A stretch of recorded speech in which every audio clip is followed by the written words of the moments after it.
Revenue অফিসারের ঘাটতিতে থমকে জমির রেকর্ড সংশোধনের কাজ, ভোগান্তিতে সাধারণ মানুষ। কুশমন্ডি ব্লকের ভূমি ও ভূমি সংস্কার দপ্তরে দীর্ঘদিন ধরে রেভিনিউ অফিসারের অভাবে ব্যাহত হচ্ছে জমির রেকর্ড সংশোধন ও মিউটেশন সংক্রান্ত কাজ। দপ্তরের নথি অনুযায়ী যেখানে 4 জন রেভিনিউ অফিসার থাকার কথা, সেখানে বর্তমানে কর্মরত রয়েছেন মাত্র 2 জন। ফলে স্বাভাবিকভাবে দপ্তরের দৈনন্দিন কাজকর্মে ব্যাপক প্রভাব পড়ছে। রেভিনিউ অফিসারের এই ঘাটতির কারণে বহু জমির মিউটেশন ও রেকর্ড সংশোধনের আবেদন পড়ে থাকছে দীর্ঘদিন ধরে। এতে চরম ভোগান্তির শিকার হচ্ছেন সাধারণ মানুষ ও কৃষকরা।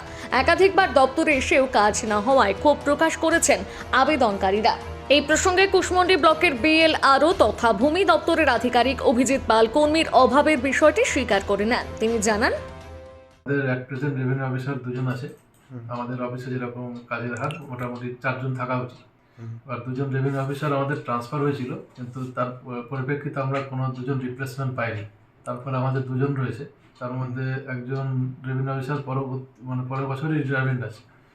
তা আমাদের মিউটেশন আমি যখন থেকে এখানে এসেছি 3000-এর মধ্যেই থাকতো পেন্ডিং, এখন সেটা 5000 ক্রস করে গেছে। কারণ 2 জন রেভিনিউ অফিসার সারাক্ষণ পরিশ্রম করেও কমাতে পারছে না। আর ওই জন্য রেভিনিউ অফিসার আমার অ্যাটলিস্ট 2 জন দরকার। সেজন্য আমরা আমাদের ঊর্ধ্বতন কর্তৃপক্ষকে চিঠি আমি করেছি।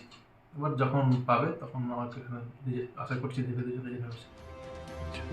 অন্যদিকে এই পরিস্থিতিতে সবচেয়ে বেশি সমস্যায় পড়ছেন কৃষক ও সাধারণ মানুষ। তাদের অভিযোগ, জমি সংক্রান্ত জরুরি কাজ করতে এসে দিনের পর দিন ঘুরতে হচ্ছে দপ্তরে, কিন্তু কাজের অগ্রগতি হচ্ছে না। দ্রুত পর্যাপ্ত রেভিনিউ অফিসার নিয়োগের দাবি জানিয়েছেন তারা। এখন দেখার বিষয় কবে এই সমস্যার স্থায়ী সমাধান হয় এবং কুশমন্ডি ব্লকের ভূমি দপ্তরের কাজ স্বাভাবিক গতিতে ফিরতে পারে। কুশমন্ডি থেকে দিলদার আলীর প্রতিবেদন, নিউজ টুডে।